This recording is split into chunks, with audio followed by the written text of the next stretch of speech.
ये कहानी है एक गरीब बाप की। एक ऐसा बाप जिसने अपनी बेटी के लिए खुद को बेच दिया, मगर फिर भी किस्मत ने उसके साथ क्या किया। इस दर्दनाक दास्तान को अपने कानों से सुनिए और अपनी आंखों से देखिए। करीम बख्श अपने टूटे हुए कच्चे मकान की छत पर बैठा था। आंखों में नींद नहीं, दिल में उम्मीद नहीं, सिर्फ सांसों का बोझ लिए वह आसमान की तरफ देखता रहा, क्योंकि पिछले रात उसकी बीवी जलीखा ने एक बच्ची को जन्म देकर दुनिया को अलविदा कह दिया था। करीम बख्श ने जब पहली बार इस बच्ची को अपनी बाहों में लिया तो ऐसा लगा जैसे उसकी बीवी ने अपनी सारी मोहब्बत और अपनी सांसें इस छोटी सी जान में डाल दी हों। उसने बच्ची का नाम रुखसार रखा, क्योंकि उसके नरम और नाजुक चेहरे ने अंधेरे घर में रोशनी डाल दी थी। मगर उस वक्त उसे ये अंदाजा नहीं था कि आने वाले सालों में यही बच्ची उसके दिल की धड़कन, उसके जीने की वजह और उसकी रूह की आखिरी उम्मीद बन जाएगी। वह मजदूरी करता, लोगों के जूते गढ़ता, गलियों में पानी भरता, मगर रुखसार के लिए सब कुछ जमा करता। उसे नए कपड़े पहनाने की तमन्ना, उसे स्कूल भेजने की हसरत और हर ईद पर एक नया जोड़ा देने की जिद, यह सब कुछ उसके दिल में था। और रुखसार भी कोई मामूली बच्ची नहीं थी। वह छोटे से स्कूल की सबसे जहन छात्रा थी। अपनी माँ की तस्वीर के आगे रोज सलाम करती और बाप के माथे को चूम कर दुआ देती कि अब्बू आप थक गए हो, मगर मैं एक दिन आपको इस घर से निकाल कर महल में ले जाऊंगी। और यही जुमला करीम बख्श को रोज जीने की नई हिम्मत देता था। उसकी हड्डियों में दर्द होता, जिस्म पसीने से भीगा होता, मगर रुखसार की आंखों का नूर उसे हर थकान भुला देता। वह कहता था, रुखसार तेरी आंखों में जो ख्वाब है, मैं उन ख्वाबों को टूटने नहीं दूंगा, चाहे मेरी जान क्यों न चली जाए। वह दिन गर्मियों की एक उदास दोपहर था। जब रुखसार स्कूल से लौटी तो उसके चेहरे पर वह चमक नहीं थी जो रोज होती थी। करीम बख्श ने महसूस किया कि आज उसकी बेटी के कदम भारी थे, चेहरे पर पीलापन था और हाथों में कंपकंपी। उसने तुरंत रुखसार का माथा छुआ तो वह जैसे जल रहा था, शरीर तप रहा था जैसे अंदर कोई आग लगी हो। करीम बख्श के हाथ कांपने लगे। वह घबराकर उसे अपनी बाहों में उठाकर नजदीकी क्लिनिक की तरफ दौड़ा। गांव के पुराने डॉक्टर ने बुखार बताया, दवा दी, लेकिन रुखसार की हालत दिन ब दिन बिगड़ती गई। अब वह न स्कूल जाती, न बोलती, सिर्फ चुपचाप आंखों से पिता को देखती, जैसे कहना चाहती हो, अब्बू कुछ करो, मुझे बचा लो। करीम बख्श ने घर के बर्तन बेचे, पुरानी चारपाइयां बेच दी, यहाँ तक कि अपनी माँ का दिया हुआ वह तावीज भी उतारकर दवा के बदले बेच दिया जो सालों से उसके गले में लटका था। मगर दवा से कोई फर्क नहीं पड़ा। अब रुखसार को सांस लेने में दिक्कत होने लगी थी। वह रातों को चीख कर उठती और करीम बख्श बस उसका हाथ थामे, आंखों में आंसू छुपाए बैठा रहता। एक रात रुखसार ने पूछा, अब्बू क्या मैं भी मम्मी के पास चली जाऊंगी? वह सवाल नहीं था, एक तीर था जो करीम बख्श के दिल में बैठ गया। उसने रुखसार को गोदी में उठाकर सीने से लगा लिया और कहा, नहीं बेटा, तेरा अब्बू अभी जिंदा है, तू कहीं नहीं जाएगी, मैं खुद अपनी सांस रोक दूंगा, मगर तुझे नहीं जाने दूंगा। और फिर वह रातों को मस्जिद में सजदा करता, जमीन पर रोता, दुआओं में चीखता और आसमान को देखकर कहता, या अल्लाह मेरी बच्ची ले जा, मगर उसके ख्वाब मत ले जाना, उसकी होठों की हंसी न छीनना, या मुझे भी अपने पास बुला ले पर उसे बचा ले। मगर शायद आसमान अभी खामोश था, शायद इम्तिहान का वक्त अभी खत्म नहीं हुआ था, क्योंकि इसके बाद जो हुआ वह न सिर्फ एक पिता की हिम्मत का इम्तिहान था, बल्कि उस रब की तरफ से आने वाला वह पल था जिसके बाद या तो चमत्कार होना था या कयामत। वह दिन जिंदगी के सबसे स्याह दिनों में बदल गया, जब गांव के बड़े अस्पताल से आने वाली रिपोर्ट ने वह शब्द बोले जो करीम बख्श कभी सुनना नहीं चाहता था, रुखसार को अंदरूनी खून बहने की बीमारी है और अगर एक हफ्ते में बड़ा ऑपरेशन नहीं हुआ तो। डॉक्टर की जबान रुक गई थी, मगर करीम बख्श के दिल की धड़कन भी थम गई थी। आंखों के सामने अंधेरा छा गया। रुखसार अब भी बिस्तर पर पड़ी थी, बेहस और बेजान, बाप के टूटी हुई सांसों पर सिर टिकाए। उसे बस यही याद था कि उसने अपने ख्वाबों का वादा किया था। वह चाहती थी कॉलेज जाए, टीचर बने और अब्बू को इज्जत का साया दे, मगर ख्वाब अब एक एक कर उसकी बंद होती आंखों में दफन हो रहे थे। करीम बख्श ने गांव के रायस के सामने हाथ जोड़े, शहर जाकर भिक्षा मांगी, मगर जो पैसा चाहिए था वह ख्वाबों जितना बड़ा था और वक्त इतना कम था कि हर पल सांस से भारी हो रहा था।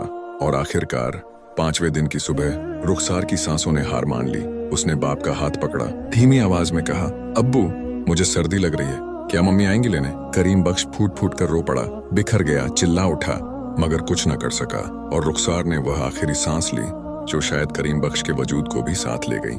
गांव वाले जमा हुए, कफन लाया गया, छोटा सा जनाजा तैयार किया गया और वह बाप जिसने अपनी बेटी को हर रोज ख्वाबों में जिया था, अब उसे मिट्टी के हवाले करने जा रहा था। रुखसार का जनाजा उसके कंधे पर था, लेकिन ऐसा लग रहा था जैसे उसकी रूह खुद अपने हाथों में दफन हो रही हो। कब्र खोदी गई, मौलवी ने दुआएं पढ़ी और जब रुखसार को लहद में उतारा गया तो करीम बख्श ने कहा, या अल्लाह, अगर मेरी दुआओं में कुछ भी बाकी है तो मेरी बेटी की नींद को सुकून दे देना, और अगर कहीं तूने मुआवजे लिख रखे हैं तो मेरे लिए नहीं, उसकी पलकों के लिए रख देना। करीम बख्श अपनी बेटी को दफनाकर घर नहीं गया था। वह कब्र के पास मिट्टी के ढेर के पास बैठा था, सर्दी में कांपता हुआ, रुखसार के कच्चे जनाजे को याद करता हुआ।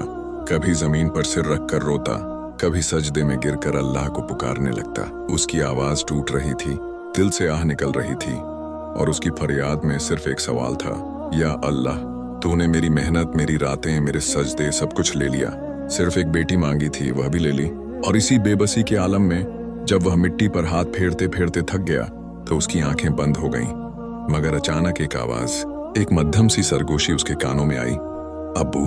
पहले तो उसे लगा कि यह उसके दिल का फरेब है, मगर जब दोबारा वही आवाज आई और इस बार थोड़ी जोर से, अब्बू मैं जिंदा हूं, तो वह एकदम उछलकर कब्र की तरफ लपका, अपनी आंखों को मलते हुए, कान जमीन पर लगाकर और हल्के हल्के आवाजें देने लगा, रुखसार बेटी। और फिर कब्र की मिट्टी हिलने लगी, जैसे किसी ने अंदर से हल्की सी हरकत की हो। करीम बख्श पागलों की तरह चिल्लाया, गांव की तरफ दौड़ा, लोगों को बुलाया, मेरी बेटी जिंदा है, मेरी रुखसार जिंदा है। लोग समझे कि बाप होश खो बैठा है, मगर जब वह सब आकर कब्र के पास पहुंचे और मिट्टी खोदने लगे तो कुछ ही पलों में मंजर बदल गया। अंदर रुखसार की सांसें वापस आ गईं, होंठ थरथरा रहे थे और आंखें हल्का सी खुली थीं। गांव में कहर मच गया, डॉक्टर को बुलाया गया और उस वक्त हर शख्स ने वह पल देखा जो सिर्फ कस्सों में होता है। रुखसार को दोबारा जिंदगी मिल गई। रब ने वह दुआ सुन ली जिसे दुनिया ने दीवानेपन का नाम दिया था। करीम बख्श ने अपनी बेटी को दोबारा बाहों में लिया और कहा, रुखसार, तू सो नहीं रही थी, तू मेरी दुआ का जवाब बनकर आई है। और लोग रोते रहे, चिल्लाते रहे, क्योंकि यह कोई मामूली वाकया नहीं था। यह वह पल था जिसने गांव के हर काफिर को मोमिन बना दिया, हर देख रेख करने वाले को सजदे में गिरा दिया और हर दिल को चीर कर रख दिया। और कहानी अभी खत्म नहीं हुई थी, क्योंकि जिंदगी ने अब करीम बख्श और रुखसार के लिए एक नया दरवाजा खोला था, जहां आजमाइशें खत्म नहीं हुई थीं, मगर ईमान ने राह बदल दी थी। वह न वह बच्ची थी जो पिछले चंद हफ्तों में थी, न वह लड़की जो जिंदगी से मोहब्बत करती थी, बल्कि वह एक नई रुखसार थी जिसकी आंखों में सन्नाटा था, दिल में वीरानी थी और जिस्म में वह ताकत न थी जो एक रोज थी।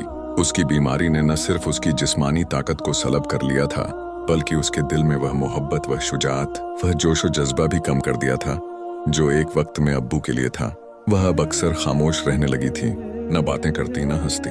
करीम बख्श को एहसास होने लगा कि यह सिर्फ जिस्मानी बीमारी नहीं थी, बल्कि यह एक अंदरूनी लड़ाई थी जिसे उसकी बेटी लड़ रही थी, और वह यह लड़ाई जीत भी सकती थी, मगर यह लड़ाई उसे खुद जीतनी थी। करीम बख्श की दुआएं अब भी जारी थीं।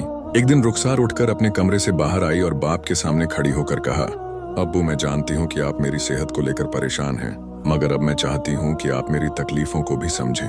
मेरे दिल में जो खला है वह सिर्फ आपकी दुआओं से नहीं भरेगा। मैं खुद को दोबारा जीने के काबिल बनाना चाहती हूँ, और इसके लिए मुझे अपनी जिंदगी के कुछ हिस्से खुद तलाश करने होंगे। करीम बख्श ने अपनी बेटी को गले लगाया और कहा, बेटा, जब तक तुम्हारे अंदर मेरी दुआओं की ताकत है, तुम दुनिया के किसी भी कोने में हो, तुम कभी हार नहीं सकोगी। मैं तुम्हारे साथ हूँ, हमेशा रहूंगा, तुम्हारी हर लड़ाई में तुम्हारी ताकत बनूंगा। लेकिन यह एक नया दर्द था, एक नया इम्तिहान था जिसका सामना अब करीम बख्श को करना था। उसने अपने ख्वाबों को नई रोशनी से देखना शुरू किया था। वो अब भी अस्पताल जाती थी, अपने चेकअप्स कराती थी, मगर उसके सीने में अब एक नया अरमान पल रहा था। वो अपनी खोई हुई तवानाई को फिर से हासिल करना चाहती थी। उसे एहसास हो गया था कि जिंदगी हर बार एक मौका देती है, और वो इस बार उस मौके को किसी भी कीमत पर जाया नहीं करेगी। करीम बख्श के लिए यह सब कुछ अजनबी सा था। वो अपनी बेटी की आंखों में वो चमक देखकर हैरान रह जाता था, मगर उसे यह भी इल्म था कि उसकी बेटी ने अब अपने वजूद को नए सिरे से पहचानना शुरू कर दिया है, और यही उसकी कामयाबी की पहली सीढ़ी थी। एक रोज रुखसार ने पक्का फैसला किया। उसने अपनी तालीम मुकम्मल करने का इरादा कर लिया। अपने ख्वाबों को हकीकत बनाने के लिए खुद को जानफिशानी से मेहनत में झोंक दिया। जब पहली बार लंबी जद्दोजहद के बाद वो एक कामयाब इंजीनियर बनी, तो उस लम्हे ने करीम बख्श की आंखों को अश्कों से भर दिया। मगर ये आंसू गम के नहीं बल्कि शुक्र और कदरदानी के थे। वो जानता था कि उसकी बेटी ने अपनी तकदीर को बदलने के लिए कैसी अजियतों का सामना किया था। उसका सफर अभी खत्म नहीं हुआ था, मगर अब उसका ईमान ही उसकी सबसे बड़ी ताकत बन चुका था। और जब पहली बार उसने अपने वालिद के सामने झुककर कहा, अब्बू, मैंने ये सब आपके लिए नहीं अपने लिए किया है, ताकि आप मुझे देखकर फख्र से कह सकें कि मेरी बेटी ने अपनी किस्मत को खुद लिखा है, तो करीम बख्श ने उसे सीने से लगाकर कहा, बेटी, तुम्हारी कामयाबी ने मुझे वो सुकून दिया है जिसे मैं तुम्हारी पैदाइश से लेकर आज तक तरसता रहा। तुमने सिर्फ अपनी तकदीर नहीं बदली बल्कि मेरे वजूद को भी जीत लिया। और उस दिन के बाद गांव के वो लोग जो कभी ये सोचते थे कि करीम बख्श का ख्वाब एक धोखा है, अब खुद ये मानने लगे थे कि इम्तिहान और अज़्म की ताकत से इंसान अपनी तकदीर का नक्शा भी बदल सकता है। रुखसार और करीम बख्श का सफर अब एक नई रोशनी की जानिब बढ़ चुका था, जहां दर्द और मायूसी की जगह सुकून और कामयाबी ने ले ली थी। और उन्हें जो सबक मिला था वो ये था, इंसान की तकदीर दुआओं से नहीं बल्कि उसके अपने अज़्म और मेहनत से बदलती है। उस दिन के बाद जब भी कोई मुश्किल में होता, लोग कहते, जब करीम बख्श और उसकी बेटी रुखसार ने अपनी तकदीर को अपने अज़्म से बदल डाला तो हम क्यों हार माने। और यूं पूरे शहर में एक नई सोच, एक नया जज्बा और एक नई रोशनी फैलने लगी। एक यकीन कि जो चीजें नामुमकिन लगती हैं वो सिर्फ तब तक नामुमकिन रहती हैं जब तक इंसान अपनी अंदरूनी ताकत और रब की दी हुई हिम्मत पर भरोसा नहीं कर लेता।